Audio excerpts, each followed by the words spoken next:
Tradition and innovation are oxymorons. Tradition means preserving the past. Innovation demands change. But the Jewish nation excels at both, constantly generating fresh interpretations of traditional texts because the Torah's ancient guidelines allow for endless originality of thought. In recent times, the Lubavitcher Rebbe treated the Torah's tradition of creativity to an unprecedented innovation of its own. אף על פי was פלפולי די רייסה ist הדבר הכי גודל, aber בנגיע zu drucken das und nefit sein, ist lei כל הרייסה ליטל לסק, jitel, es darf sein mehr nicht wie die, was haben auf drauf, Rohr Brur, als sollen damit echt vernehmen, beschasse geworden die Riedes Haderis. Und Limud hat Torah, alpi Klolle hat Torah, und Bedarke hat Torah. Und in Memese Ifanim, dafür haben Asirus Miyuchad und Aidet Miyuchad v'chulhu, der Fall Kedai, ab mir Eidet sein und Misare sein. Und die alle, was kann sein, als seine Scheiche zu Chidush und Torah.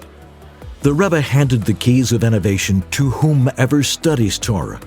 He campaigned for students of every age and stage of knowledge to seek and discover novel insights within all the classic works of the Jewish tradition, and to publicize those discoveries. Ich habe gebeten, manchen bekamen mit Chemis, dass die Schives, was gibt mir Reis, Käfze, Aloche, Käfze, Chidushim, die Rosh Yeshiva, viele von den älteren Bochern, sollen das sehr getan führen, für die Bochern, weil der Walle seine Sachen nicht älter. Als eine Woche viel, als wir erwarten, und soll etwas noch anders sein, bekommt ein Cheshek. Back in 1986, Rabbi Ruvi New was a student who hesitatingly heeded the Rebbe's call. He submitted what he thought was an original challenge to a text of Rashi's commentary on the Torah to his yeshiva's journal. His entry was then read by the Rebbe himself. A question popped into my head, which I quickly suppressed. I thought that was something, for the big leaguers.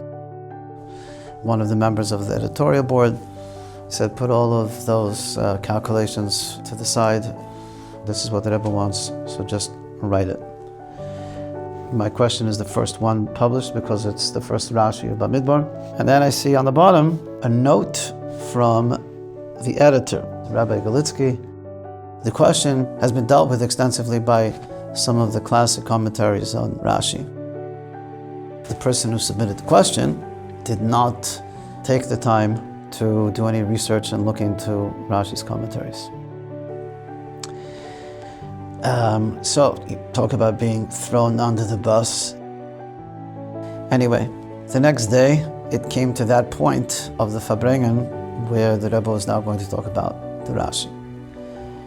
He said, the question was submitted about the first Rashi.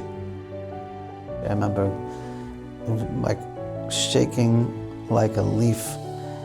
Then he says, even though the commentaries address this issue, in light of the fact that the person who submitted the question also asked a similar question from the beginning of Parshas Behar, means that we therefore need to find a singular answer that can resolve the question both from the beginning of Bamidbar and also Behar.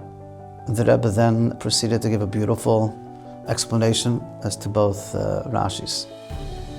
After the Farbrengen, the first person that I looked for was Rabbi Galitsky. He said no, with a big smile on his face. He said, no, the Rebbe is angenommen for dir. The Rebbe defended you.